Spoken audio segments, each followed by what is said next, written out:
चौधरी चरण सिंह का जन्म वर्तमान में हापुड़ जिले के गांव नूरपुर में गरीब किसान मीर सिंह जाट के यहाँ हुआ था। जिस समय चौधरी चरण सिंह का जन्म हुआ उस समय हापुड़ में असोड़ा के राजा चौधरी रघुवीर नारायण सिंह त्यागी की रियासत थी। क्षेत्र के अधिकांश किसान चौधरी रघुवीर नारायण की जमीन में ही खेती किया करते थे। चौधरी चरण सिंह के पिता भी गरीब किसान होने के कारण 2 बैलों की छोटी सी खेती करते थे। बड़े जमींदार होने के कारण चौधरी रघुवीर नारायण सिंह का पश्चिमी उत्तर प्रदेश में अलग ही जलवा था। आजादी की लड़ाई में चौधरी रघुवीर नारायण त्यागी ने बढ़ चढ़कर योगदान किया था। इसी कारण वह महात्मा गांधी और पंडित जवाहरलाल नेहरू के बेहद प्रिय थे। आजादी की लड़ाई के दौरान महात्मा गांधी वर्ष 1932 में चौधरी रघुवीर नारायण से मिलने उनके गांव असोड़ा आए थे। महात्मा गांधी ने असोड़ा स्थित चौधरी रघुवीर नारायण त्यागी के महल में ही रात्रि विश्राम किया था।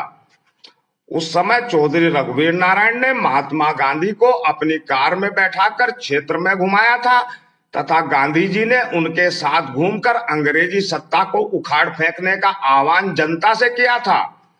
महात्मा गांधी अक्सर अपनी सभाओं में कहा करते थे कि अगर अंग्रेजों के पास कई राजा हैं तो उनके साथ भी एक राजा चौधरी रघुवीर नारायण सिंह हैं। चौधरी रघुवीर नारायण अंग्रेजों के जमाने में सांसद भी रहे थे। बताते हैं कि आजादी के बाद देश के पहले राष्ट्रपति के लिए चौधरी रघुवीर नारायण सिंह ही महात्मा गांधी की पहली पसंद थे, किंतु उन्होंने राष्ट्रपति बनने से इनकार कर दिया था। दूसरी ओर गरीब किसान के घर जन्म लेने के बावजूद भी चौधरी चरण सिंह अपनी दृढ़ इच्छा शक्ति व कड़ी मेहनत के चलते विधिक की शिक्षा पूरी करके वकालत के साथ साथ राजनीति में भी रुचि लेने लगे थे। वर्ष 1937 में वह पहली बार छपरोली से विधायक बने। वर्ष 1951 में वह पंडित गोविंद बल्लभ पंत की उत्तर प्रदेश सरकार में कैबिनेट मंत्री बने, तो पुराना रिश्ता होने के कारण वह चौधरी रघुवीर नारायण सिंह से मिलने असोड़ा में उनके महल में पहुंचे।